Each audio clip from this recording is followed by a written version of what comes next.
సంక్షేమ వసతి గృహాల్లో పరిశుభ్రత పాటించుకుంటే కఠిన చర్యలు తప్పవని హైదరాబాద్ జిల్లా కలెక్టర్ అనుదీప్ అన్నారు. ప్రభుత్వ సంక్షేమ వసతి గృహాలను పరిశుభ్రంగా ఉంచాలని, లేకుంటే కఠిన చర్యలు తప్పవని కలెక్టర్ అధికారులు హెచ్చరించారు.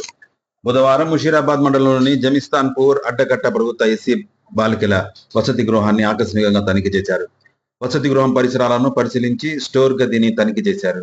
స్టోర్ రూమ్ లో వాడకుండా ఉన్న మెటీరియల్ను చూసి అవసరం లేని వాటిని వేరే వసతి గృహానికి తరలించాలని ఆదేశించారు.